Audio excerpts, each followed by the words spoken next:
or amendments? Madam Chair. Yes, Senator Cruz. Madam Chair, I call up Cruz 1.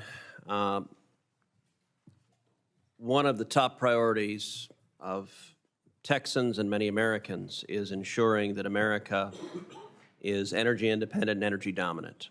And we cannot do that when we have regulations from this administration that discriminate against American energy, even when it has a risk profile similar to that of other commodities.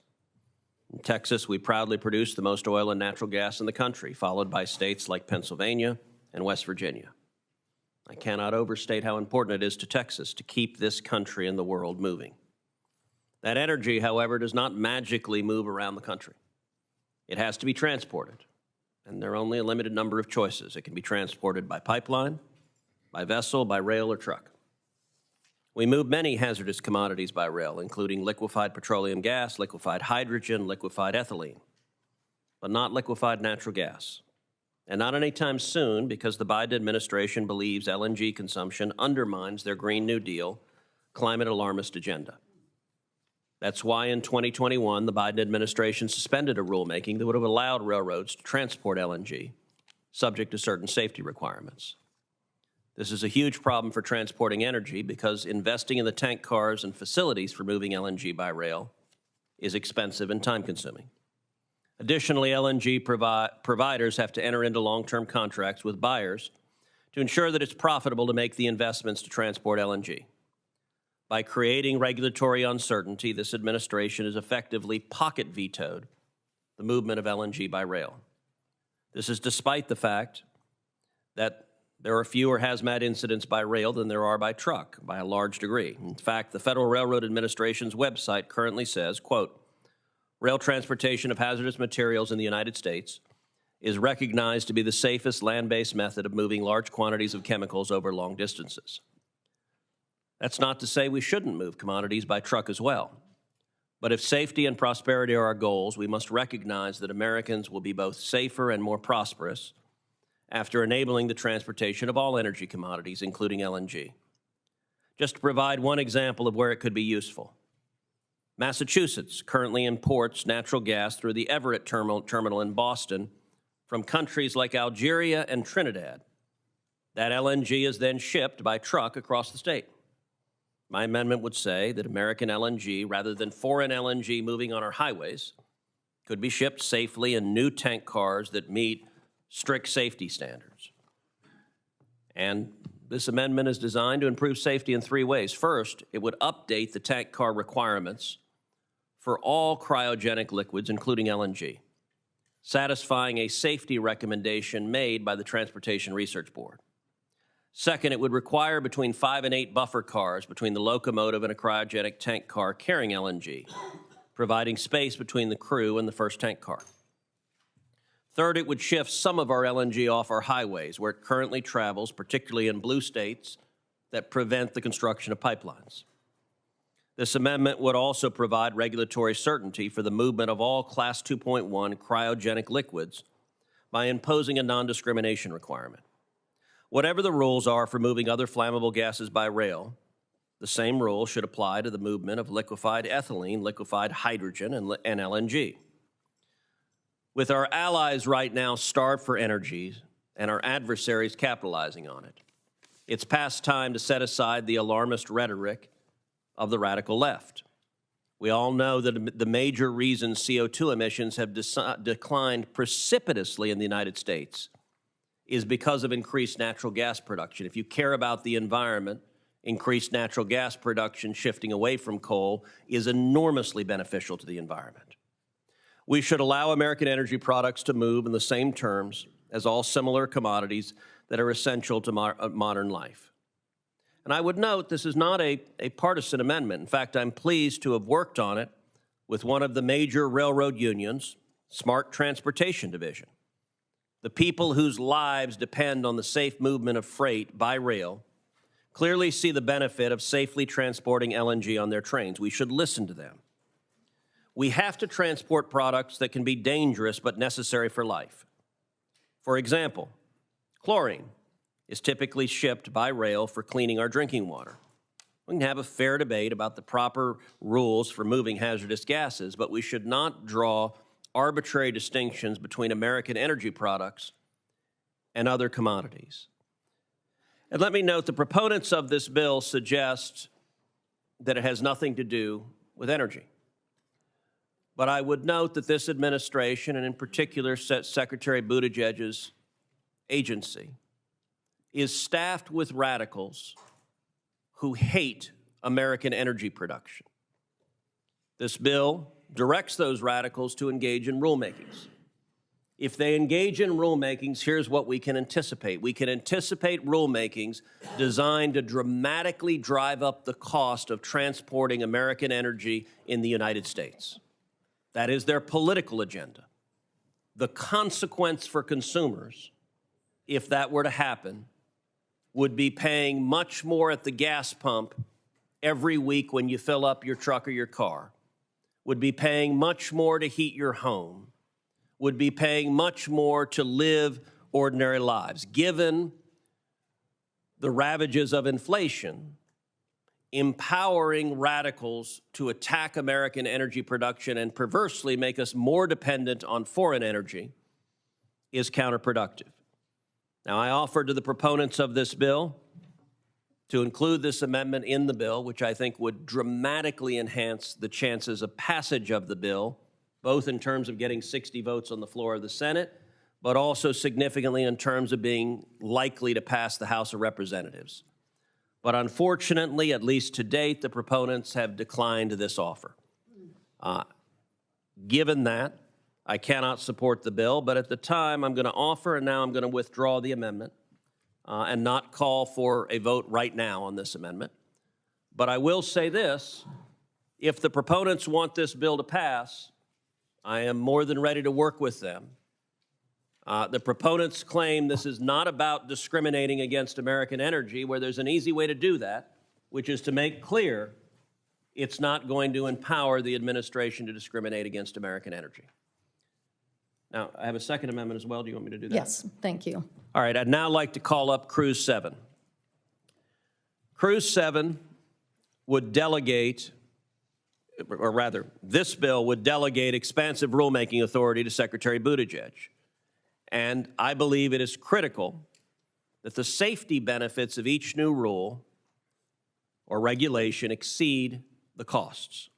My amendment would bring needed certainty to the process of analyzing and justifying impacts of regulation taken in the name of railroad safety. The present bill relies on an executive order alone as the basis for regulatory analysis related to rulemakings. That, unfortunately, is not a sufficient check on the federal government, particularly with this administration. Since President Biden's first day in office, this administration has sought to repurpose the regulatory review process to advance left-wing partisan priorities such as, quote, environmental justice and, quote, unquote, equity. To that end, the Office of Management and Budget is currently revising its circular on regulatory analysis. The proposed revisions would emphasize the, quote, social cost of carbon, include even alleged foreign benefits of domestic rules with real cost on Americans, and deliberately overestimate the long-term benefits of rules to more easily overcome the short-term cost of implementation. Without a check in this bill itself, the administration will be able to distort facts and figures to advance their partisan priorities and interests.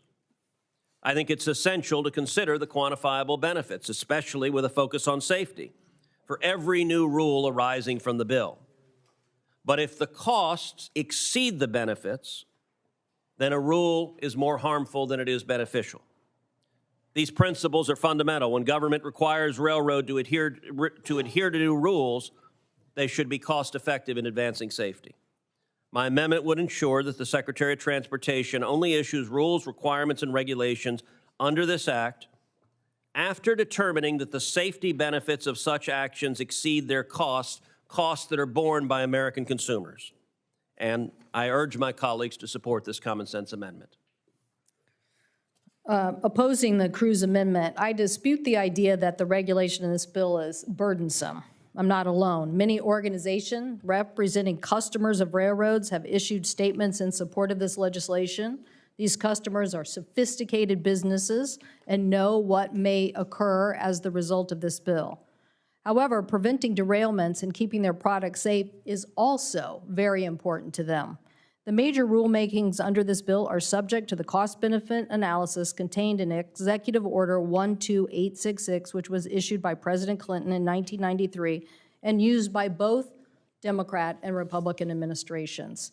However, this amendment would create an entirely new cost-benefit analysis framework, but would jeopardize the core of this bill, which is safety. And we have plenty of examples, such as the aviation industry, when we know when these kinds of safety agencies aren't involved with the business impacts. We need safety to be a top priority, as my colleague from Ohio said. With safety being the core of this bill, I cannot support this amendment. Further discussion on Cruz, the Cruz amendment. If not, do you want a roll call vote? Ask for a roll call vote. Roll call vote.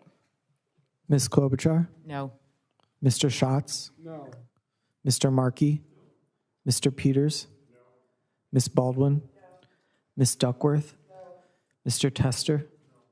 Ms. Sinema? No. Ms. Rosen? No. Mr. Lujan? No. Mr. Hickenlooper? No. Mr. Warnock? No. Mr. Welch? No. Mr. Cruz? Mr. Thune? Mr. Wicker? Mrs. Fisher? Mr. Moran? Mr. Sullivan? Mrs. Blackburn? Mr. Young? Mr. Budd? Mr. Schmidt? Mr. Vance? Mrs. Capito? Ms. Lummis? Ms. Cantwell? The noes are 15, the yeses are 12. The amendment fails. Are there further amendments? Madam Chairman. Senator Blackburn.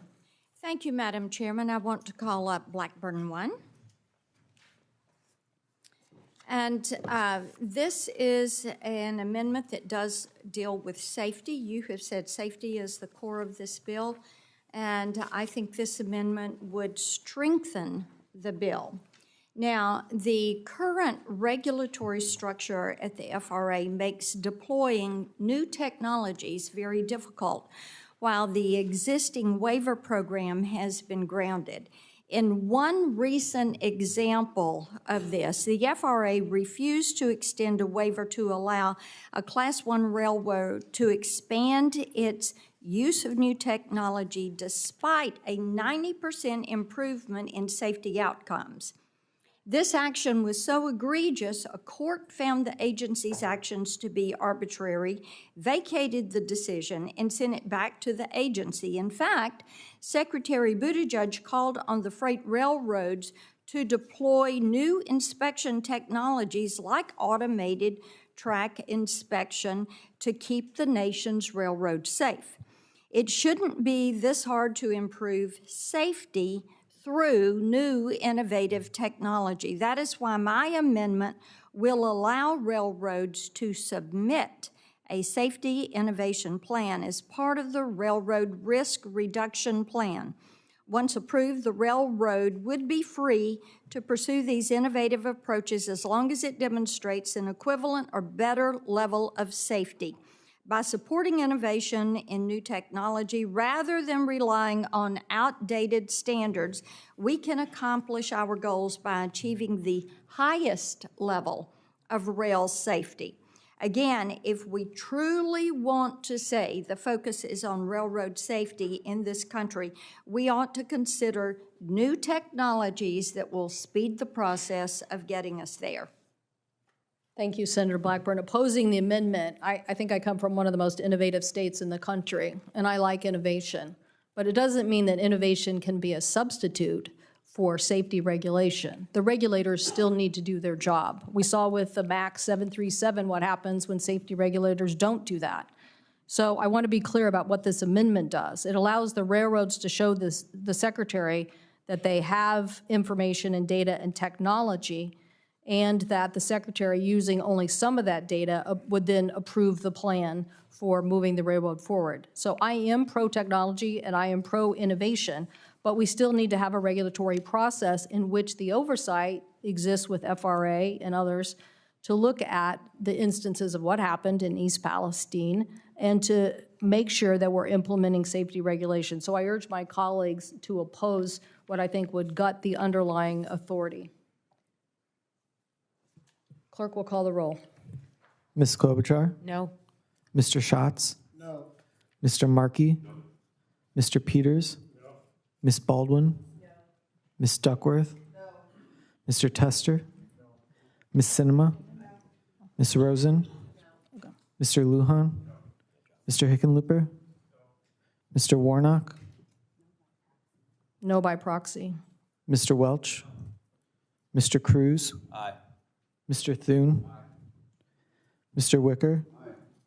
Mrs. Fisher? Aye. Mr. Moran? Aye by proxy. Mr. Sullivan? Aye by proxy. Mrs. Blackburn? Aye. Mr. Young?